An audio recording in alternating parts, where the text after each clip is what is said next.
سورہ ہود آیت نمبر 76۔ اعوذ باللہ من الشیطان الرجیم، بسم اللہ الرحمن الرحیم۔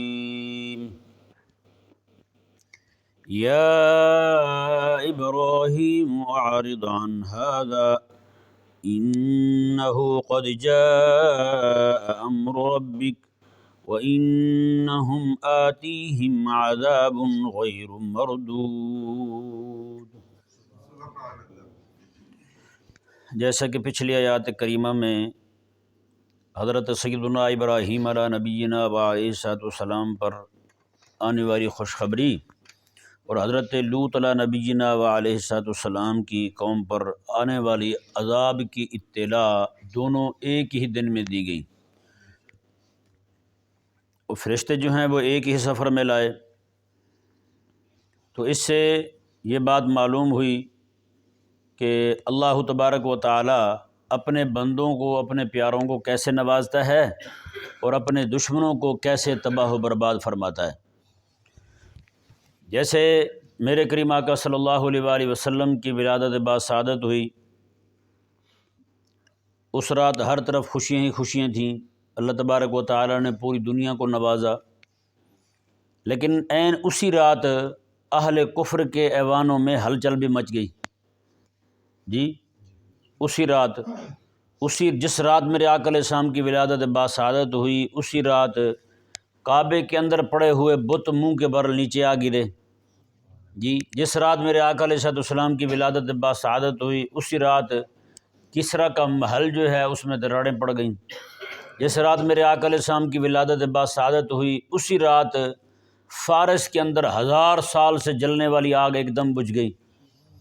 جی جس رات میرے آقا علیہ السلام کی ولادت باسعادت ہوئی، اسی رات اللہ تبارک و تعالی کی طرف سے فارس میں ایسا زلزلہ آیا، جی ایسا زلزلہ آیا کہ جناب وہ اس کا جو محل تھا اس کے اوپر 14 مینارے بنے ہوئے تھے، کنگرے جن کو کہتے تھے، وہ سارے نیچے آ گرے، وہ سارے گر گئے ایک ہی رات میں۔ تو یہ چیزیں جو ہے نا، ایک ہی رات میں اپنوں کو نوازنا، اور عین اسی رات میں جس وقت اپنوں کو نوازا جا رہا ہو اسی وقت اپنے دشمنوں کو سبق سکھانا، یہ خلاق کائنات کی سنت ہے۔ سمجھ آیا نا جی؟ اسی رات جو ہے، اب جیسے دیکھیں بدر کے اندر دشمن جو ہیں وہ ان کو ایسے زخم لگے کہ اپنا خون چاٹ رہے تھے، اور عین اسی رات اسی دن کو اللہ تبارک و تعالی نے یوم الفرقان قرار دیا قرآن کریم میں۔ بھائی یہ حق اور باطل کے درمیان فرق کرنے والا دن ہے۔ ہاں جی وہ بدر جو ہے وہ ایسا پھر عظیم دن قرار پایا کہ بے سر و سامانی کے اندر رسول اللہ علیہ السلام کے غلام اور رب کے شیر کیسے جا کر کے انہوں نے، جن کے پاس تلواریں بھی پوری نہیں، جتنے افراد ہیں اتنی تلواریں بھی نہیں، 8-9 تلواریں ہیں کل ان کے پاس، ہاں جی، اور بالکل بے سر و سامانی میں جا کر کے اتنے بڑے لشکر جرار سے ٹکرا پڑتے ہیں، اور اللہ تبارک و تعالی جو ہے عین اسی رات اسی دن جو ہے ایک کو دکھ دکھاتا ہے، دوسرے کو خوشی دکھا دیتا ہے۔ میرے آقا صلی اللہ علیہ وآلہ وسلم کی ولادت باسعادت سے پہلے شیاطین جو ہیں، جنات جو ہیں، یہ اوپر جاتے تھے، فرشتوں کو اللہ تبارک و تعالی جو حکم عطا فرماتا تھا یہ جا کر کے اس میں سے کچھ نہ کچھ سن لیتے تھے۔ کسی کے لیے بیماری کا حکم ہے، کسی پر آفت آنے کا حکم ہے، کسی کے لیے بیماری مرنے کا حکم ہے، تو اس طرح کی باتیں جو ہے نا وہ اللہ تعالیٰ کی طرف سے احکامات دیے جاتے تھے۔ تو فرشتے جو ہیں وہ جب سن رہے ہوتے تھے تو یہ فرشتے آپس میں جب بات کرتے تھے تو شیاطین جو ہیں، جنات جو ہیں، یہ بھی جا کر کے سن لیتے۔ یہ جب سنتے تو زمین پر آ کر کے لوگوں کو بتاتے، کاہنوں کو، نجومیوں کو، جنہوں نے ان کو قید کر رکھا ہوتا تھا۔ جیسے آج کل بھی کہتے ہیں کتنے جن قابو کیے ہیں، وہ کہتے ہیں اتنے کیے ہوئے ہیں۔ ہاں، جنوں کو قابو کرنا جائز نہیں ہے، یہ ذہن میں رہے مسئلہ۔ تو جن کو موکل کہتے ہیں، تو وہ جس کے تحت ہوتے تھے، جنات کام کرتے تھے، وہ آ کر کے اس کو بات سناتے تھے، ایک آدھ سچ باقی جھوٹ ملا دیا، اور آگے سے وہ جو سنتا تھا ان سے تو وہ بھی آگے مزید اس میں جھوٹ ملاتا۔ جی ایک بات سچی سنا دی تو باقی 10 باتیں جو ہیں وہ جھوٹ گھڑ دیں، وہ ساتھ ملا دی۔ تو اس طرح کر کے کئی لوگوں کے اندر خوف و ہراس پھیل جاتا۔ اب جس کو یہ بتا دیا جائے کہ آپ جی بس آن قریب مرنے والے ہیں، تو بتائیں وہ کیا رہے گا؟ پتہ تو ہماری زندگی کا بھی نہیں ہے، لیکن مطمئن ہو کے گھوم رہے ہیں ہم بھی۔ لیکن جب کسی کو بتا دیا جائے جی آپ فوت ہونے والے ہیں 1 گھنٹے کے بعد، تو وہ ممکن ہے کہ وہ والا گھنٹہ بھی نہ نکال پائے۔ ہیں، پہلے ہی اس کی روانگی کا جو ہے نا وہ ارادہ بن جائے۔ تو اس طرح کر کے وہ یعنی اللہ تبارک و تعالیٰ نے جس رات میرے آقا علیہ السلام کی ولادت بسعادت ہوئی، عین اسی رات اللہ تبارک و تعالیٰ نے شہاب ثاقب جس کا ذکر قرآن میں ہے، اور آپ بھی کئی بار دیکھتے ہیں رات کو ایسے لگتا ہے کہ تارا جو ہے وہ دوڑ رہا ہے، دوڑتا ہے اور اچانک سے غائب ہو جاتا ہے، وہ دکھتا ہی نہیں ہے۔ یہ اللہ تبارک و تعالیٰ کی طرف سے میرے آقا علیہ السلام کی ولادت بسعادت والی رات یہ کام شروع کیا گیا، کیونکہ اب کتاب مبین نے آنا تھا، آخری کتاب نے نازل ہونا تھا۔ پہلے تو لوگوں کے متعلق احکامات ہوتے تھے، اب قرآن نے آنا تھا، تو اس لیے اللہ تبارک و تعالیٰ نے من خلفہم رصدا، یہ آیہ مبارکہ جو ہے یہ پوری کی پوری آیہ مبارکہ اللہ تعالیٰ نے اسی مسئلے پر نازل فرمائی۔ میں جب وحی آتی ہے نا تو اکیلے جبریل نہیں آتے وحی لے کر، ہیں جی، ان کے آگے پیچھے ان کے دفاع کے لیے، جس کو سیکورٹی کہتے ہیں، اس کے لیے فرشتے ہوتے ہیں۔ فرشتے جو ہیں وہ لے کر کے آتے ہیں۔ آقا علیہ السلام کو جب آ کر کے وحی سناتے تھے جبریل امین علیہ السلام، تو اکیلے جبریل امین علیہ السلام نہیں ہوتے تھے، باقی بھی فرشتے ہوتے تھے، وہ دور دراز اس طرح کھڑے ہوتے تھے تاکہ جنات جو ہیں وہ یہاں پہنچ بھی نہ پائیں، سمجھایا نا؟ ہاں، جنات جو ہیں یہاں پہنچ بھی نہ پائیں، شیاطین جو ہیں وہ وحی سن ہی نہ پائیں۔ وہ وحی جو ہے وہ صرف میرے کریم آقا صلی اللہ علیہ وآلہ وسلم کو آ کر کے سنائی جاتی، ہیں جی۔ اللہ تعالیٰ نے خود قرآن کریم میں فرمایا کہ دائیں بائیں آگے پیچھے ہر طرف فرشتے کھڑے ہوتے تھے چوکنے ہو کر کے، تو پھر آقا علیہ السلام کو قرآن سنایا جاتا تھا۔ تو اس طرح کر کے اللہ تبارک و تعالیٰ نے میرے آقا صلی اللہ علیہ وآلہ وسلم کی ولادت بسعادت کے دن، ہیں جی، جہاں پہ حبیب کریم علیہ السلام کی آمد ہو رہی ہے، ساری دنیا خوشیاں منا رہی ہے، اسی رات سے ان کو گولے مارنے کا انتظام فرمایا اللہ تعالیٰ نے۔ وہ تارے جو ہیں وہ ٹوٹ کر پڑتے ہیں، وہ آگ کے تارے ہوتے ہیں، وہ ٹوٹ کر پڑتے ہیں، ان کو جس کو لگ جائے وہ بچتا نہیں ہے، وہ جل جاتا ہے، وہیں پہ راکھ ہو جاتا ہے۔ تو یہ اللہ تبارک و تعالیٰ کی طرف سے یہ سنت الہیہ ہے، ہیں جی۔ جیسے میں نے آپ کو یہی سب سے بڑی مثال تو حضرت نوح لوط علیہ السلام کی ہے کہ جس رات جو ہے نا ان کو، جس دن انہیں خوشخبری سنائی جا رہی ہے یعقوب علیہ السلام کی اور ان کی حضرت سیدنا ان کے ابا جان حضرت اسحاق علیہ السلام کی، ہیں جی، عین اسی وقت جو ہے لوط علیہ السلام کے، اور یہی وجہ ہے کہ آپ 27واں پارہ دیکھیں نا، اس کے شروع میں پہلی آیت ہی یہی ہے، یہی قصہ جو ہے نا وہ تھوڑا تھوڑا کر کے مختلف مقامات پر بیان ہوا ہے، یہ حضرت ابراہیم علیہ السلام کے پاس آنے والے فرشتوں کا۔ یہ ذرا 27واں پارہ نکالیں، دیکھیں ذرا، صفحہ نمبر 471 ہے۔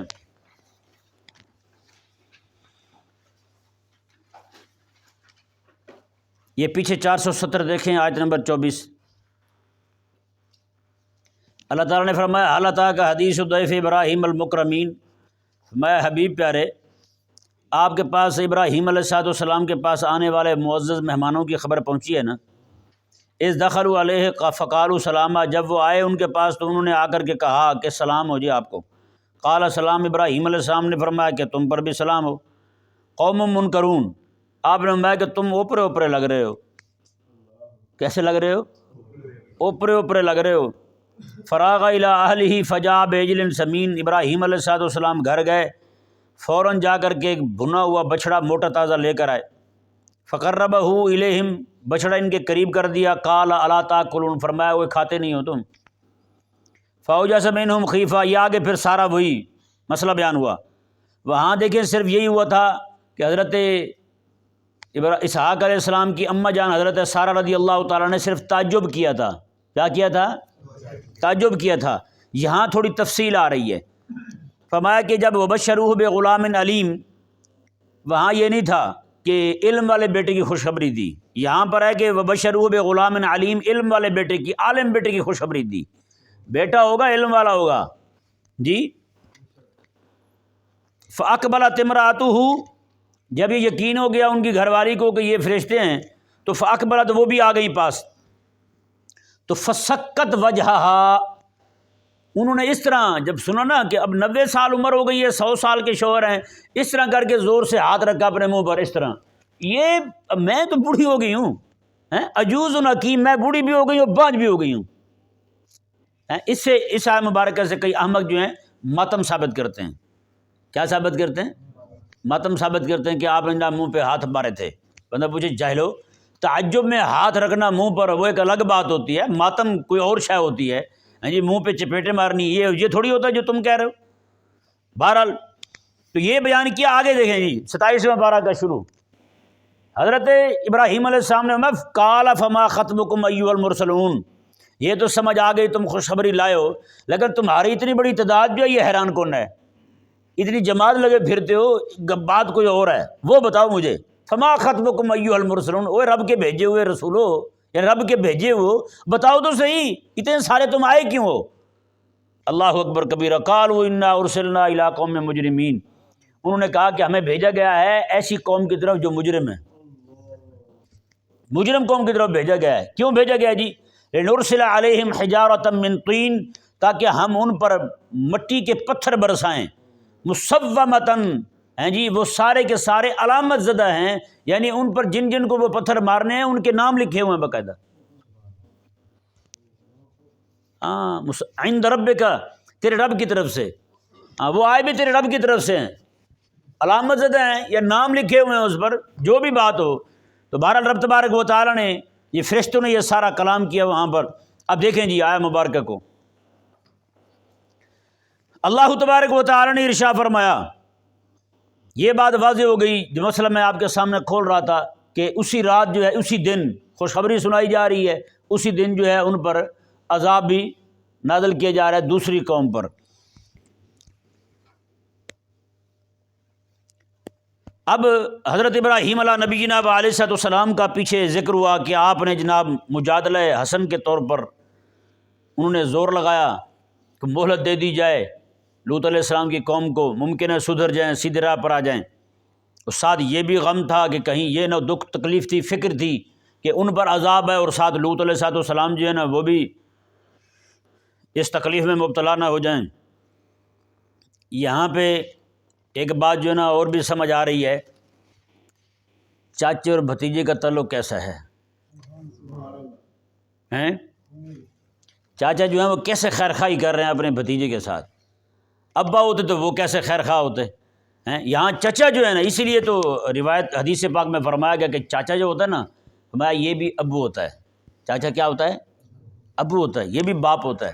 قرآن کریم نے جب فرما دیا میں کہ من آبائک ابراہیم و اسماعیل و اسحاق، میں کہ تیرے ابا جان جو ہیں کون؟ ابراہیم، اسماعیل، اسحاق، یعقوب، سارے کون ہیں؟ سارے ابا جان ہیں۔ کیا ہیں؟ ابا جان ہیں، جن میں چاچے بھی ہیں، تائے بھی ہیں، سب کو ابا جان کہا گیا۔ اور یہ ہمارے ہاں جو ہے اللہ تعالیٰ کا فضل ہے، بڑے چاچا کو ابا جان کہتے ہیں۔ کیا کہتے ہیں؟ بڑے ابا جان کہتے ہیں، یا تایا ابو کہتے ہیں، اس طرح کر کے کہتے ہیں۔ یہ تو اللہ تعالیٰ ہدایت دے، انگریزی آئی تو وہ تایا ابو جو ہوتا تھا وہ بھی انکل ہو گیا ہے۔ کیا ہو گیا ہے؟ انکل ہو گیا ہے۔ اب وہ نہ اب ماموں کا، نہ خالو کا، نہ چچا کا، نہ تایا کا، کسی کا کوئی فرق نہیں رہا، وہ سارے انکل ہو گئے ہیں بیچارے۔ کیا ہو گئے ہیں؟ انکل ہو گئے ہیں سارے۔ نہ یار، اپنی تہذیب نہیں بھولنی چاہیے، اپنی تہذیب بچوں کو سکھائیں۔ تایا ابو کہنے میں بڑا پیار ظاہر ہوتا ہے یا نہیں؟ یہ دکان والا بھی انکل ہے، اور جو ابا بن رہا ہے تایا ابو وہ بھی انکل ہے، دونوں انکل ہیں۔ تو کیسے فرق کریں گے یار؟ اس لیے جو ہے نا اپنے بچوں کو یہی سکھایا جائے کہ آپ جو ہے نا اپنی ماں بولی کی طرف ہی آ جائیں، اپنی تہذیب کی طرف آ جائیں، اسی میں فائدہ ہے۔ اب حضرت ابراہیم علیہ السلام نے جب مجادلہ حسن کے طور پر فرشتوں کو کہا، زور لگایا آپ نے اپنی طرف سے، خلاق کائنات نے کیا فرمایا وہ دیکھیں ذرا۔ اللہ تبارک و تعالیٰ نے ارشاد فرمایا، یا ابراہیم اعرض عن ھذا، اللہ تعالیٰ نے فرمایا ابراہیم اس بات کو چھوڑ دے، تو یہ بات بہت بڑی ہے۔ سفارش کون کر رہے ہیں؟ رب کے پاک پیغمبر، جن کو رب اپنا یار کہتا ہے، رب جن کو اپنا خلیل فرماتا ہے، وہ سفارش کر رہے ہیں جی لوط علیہ السلام کی قوم کی۔ تو رب تبارک و تعالیٰ نے کیا ارشاد فرمایا؟ یا ابراہیم اعرض عن ھذا، میں ابراہیم یہ کام چھوڑ دے، تم یہ کام نہ کہے۔ کیوں؟ انہوں نے ایسی دین دشمنی کی ہے، انہوں نے لوط علیہ السلام کو تکلیفیں دی ہیں، حق کا انکار کیا ہے، اب ان کی سفارش تو بھی کرے گا تو قبول نہیں۔ اور کتنی منت کے ساتھ، کتنی لجاجت کے ساتھ ابراہیم علیہ السلام نے سفارش کی، کہ جس کو اللہ تبارک و تعالیٰ نے جھگڑنا قرار دیا ہے قرآن میں۔ کتنی محنت کی ہوگی ابراہیم علیہ السلام نے، لیکن رب تبارک و تعالیٰ نے کیا فرمایا؟ نہ یہ کام نہیں، یا ابراہیم اعرض عن ھذا، ابراہیم اس بات کو چھوڑ ہی دے، اس طرح ہمارے کہتے نہیں اے گل چھڑ دو جی تسی یہ بات نہیں کرنی آپ نے، باقی جو مرضی کہہ لیں۔ اللہ اکبر کبیرہ، اللہ نے فرمایا آردان ھذا ابراہیم، یہ بات چھوڑ دے تو، بس یہ نہ کرنا۔ اب بتائیں بندہ دین کا دشمن ہو جائے، رب کا پاک پیغمبر، رب کا خلیل ابراہیم علیہ السلام بھی سفارش کرے تو رب منع فرما دے، میں خبردار یہ بات نہیں کرنی ہیں۔ تو بتائیں قیامت والا دن ہو، اللہ تعالیٰ کے حبیب کھڑے ہو کر کے وہاں یہ کہہ دیں یا رب ان قوم اتخذوا ھذا القرآن مہجورا، مولا یہ میری قوم تھی جنہوں نے تیرے قرآن کو چھوڑ دیا تھا۔ بتائیں کیا بنے گا پھر، کیا بنے گا پھر اس قوم کا؟ انہوں نے قرآن جو ہے نا وہ صرف ختم قرآنی کے لیے رکھا ہوا تھا، انہوں نے قرآن پاک جو ہے نا وہ کوٹوں میں جا کر کے جھوٹی قسمیں اٹھانے کے لیے رکھا ہوا تھا، انہوں نے قرآن پاک جو ہے نا اپنے بچوں کو نہیں پڑھایا تھا، قرآن پاک اپنے بچوں کو نہیں سکھایا تھا، صرف بیٹی کی روانگی کے وقت اس کے سر کے اوپر چھاؤں کرنے کے لیے رکھا ہوا تھا قرآن کا پاک۔ بتائیں کیا بنے گا ان کا؟ ہاں جی کیا جواب ہوگا ان کے پاس؟ حبیب کریم علیہ السلام میں کھڑے ہو جائیں رب کی بارگاہ میں اور کہہ دیں مولا ان قوم اتخذوا، یہ میری قوم ہے، اتخذوا ھذا القرآن مہجورا، انہوں نے تیرے قرآن کو چھوڑ دیا تھا۔ بچانے والا کوئی نہیں ہوگا۔ یہاں جو ہم نے لوگوں کو باتیں سنا سنا کے اسٹیجوں پر نقیبوں نے، نعت خوانوں نے، مولویوں نے لوگوں کا مزاج بگاڑا نا، جی بس جی بخشے جاؤ گے، جنت کے دروازے کھلے ہوئے ہیں، فرشتے آپ کو لینے کے لیے کھڑے ہوئے ہیں، انتظار میں ہیں تب سے، بس آپ کی پہنچنے کی دیر ہے، آپ جیسے جائیں گے سیدھے جنت چلے جائیں گے، چاہے آپ رب تعالیٰ کے دین کے دشمن ہوں، قرآن کے دشمن ہوں، قرآن کے احکامات آپ کو برداشت نہ ہوں، آپ رب تبارک و تعالیٰ کا نام جو ہے نا لکھ لکھ کے اشتہاروں پہ لگا کے آپ گندی نالیوں میں پھینکتے رہیں، نہیں، آپ سیدھے جنت جی، آپ کو کون روک سکتا ہے؟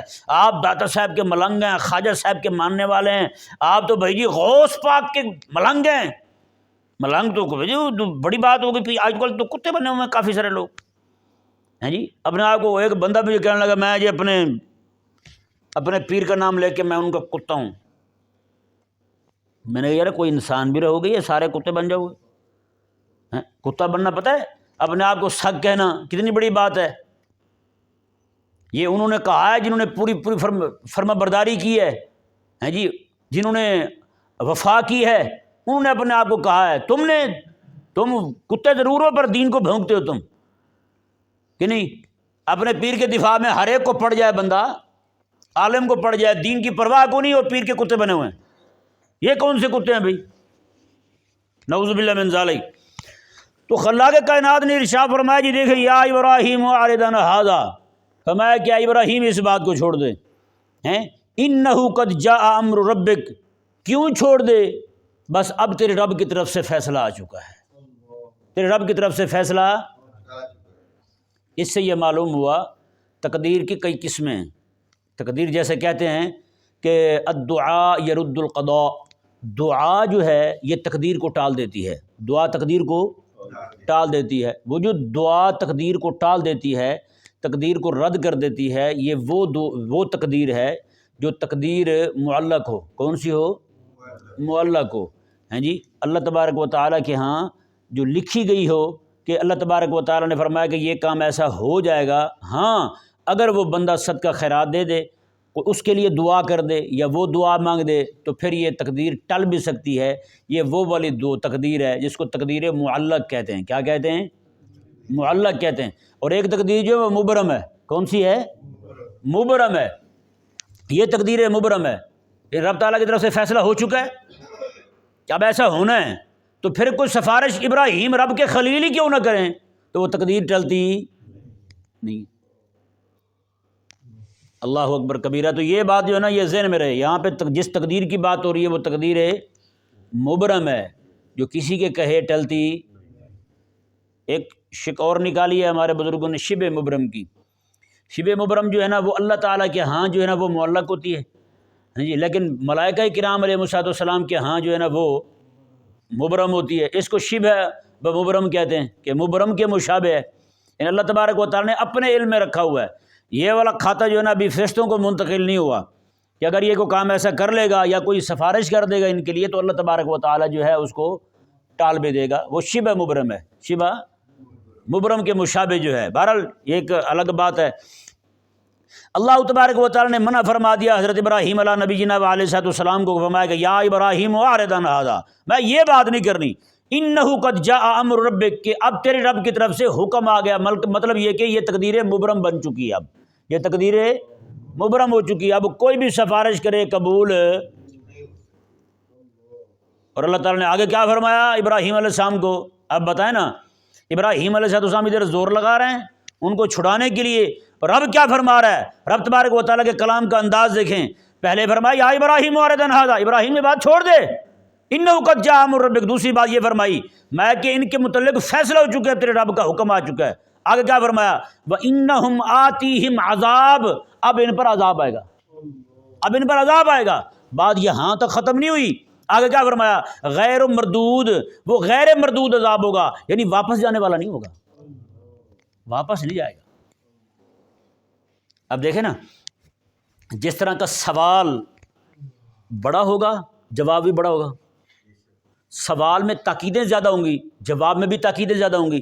ہم یہ اللہ تعالیٰ نے ابراہیم علیہ السلام کے متعلق تو یہ فرما دیا نا کہ بس وہ یجادلنا فی قوم لوط، وہ لوط علیہ السلام کی قوم کے معاملے میں جھگڑنے لگے، اتنا فرمایا اللہ تعالیٰ نے، وہ بیان نہیں کیا ابراہیم علیہ السلام کا کہ وہ کیا کیا کیا کیا بات کی تھی، انہوں نے کیا کیا کہا تھا، لیکن جواب سے یہ ہمیں لگ رہا ہے، جیسے مثال کے طور پر کوئی بندہ کسی کے کان میں آ کر کے کوئی بات کرتا ہے، اس نے کان میں بات کی، جواب دینے والا جو ہے اونچی جواب دینے لگتا ہے، اگر جواب دینے والا اونچی جواب دے رہا ہے تو اس کے جواب دینے کا انداز اگر دھیما ہے تو ہم خود اس کے سوال سے اندازہ لگا لیں گے بھی اس کا سوال ایسا کوئی نہیں تھا جو سختی دلانے والا ہو، غصہ دلانے والا ہو، نہیں سمجھ آیا مسئلہ۔ اگر ان کی طرف سے کوئی جواب آتا ہے ایسا سختی والا ہو ہے جی، یا پھر اس میں تاکیدات ہوں، تو ہم سمجھ جائیں گے بھائی جی اس نے سوال ہی کوئی ایسا کیا ہے، ان کے جواب سے اس کے سوال کی جو ہے نا اس کا تعقد اندازہ لگا سکتے ہیں، اس کے سوال کی سختی کا اندازہ لگا سکتے ہیں۔ اب دیکھیں رب تبارک و تعالیٰ کی طرف سے کتنی تاکیدیں آ رہی ہیں، یا ابراہیم اعرض عن ھذا، ابراہیم یہ بات چھوڑ دے، ایک بات، دوسری انہ قد جاء امر ربک، تیرے رب کی طرف سے فیصلہ آ چکا ہے، وَإِنَّهُمْ آتِيهِمْ عذاب، ان پر عذاب آئے گا غیر مردود، واپس جانے والا نہیں ہوگا۔ آپ اس سے اندازہ لگا سکتے ہیں ابراہیم علیہ السلام نے کیسی لجاجت کی ہوگی، کیسی منت رلے کی ہوں گے رب تبارک و تعالیٰ کی بارگاہ میں فرشتوں کے سامنے، بھائی نہ کرو نہ کرو، ایسا نہ کرو تم، کتنی باتیں کی ہوں گی ابراہیم علیہ السلام نے کہ رب تبارک و تعالیٰ کی طرف سے پوری آیت نازل ہو رہی ہے،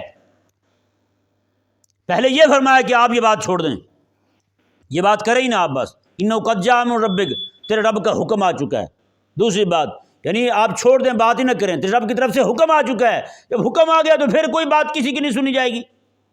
اور آگے پھر فرمایا وَإِنَّهُمْ آتِيهِمْ عذاب، ان پر عذاب آئے گا غیر مردود، اس عذاب کو ٹال بھی کوئی نہیں سکتا، پھر وہ واپس جانے کے لیے تھوڑی آئے گا، وہ آیا ہے تو آنے کے لیے ہی آیا ہے، وہ آیا ہے تو تباہی مچا کے ہی جائے گا، وہ آیا ہے تو ان کو برباد کر کے جائے گا۔ اللہ اکبر کبیرہ، یعنی اس جواب سے اندازہ لگا سکتے ہیں کہ ابراہیم علیہ السلام نے کتنی کوشش کی ہوگی رب تبارک و تعالیٰ کی بارگاہ میں کہ عذاب نہ آئے۔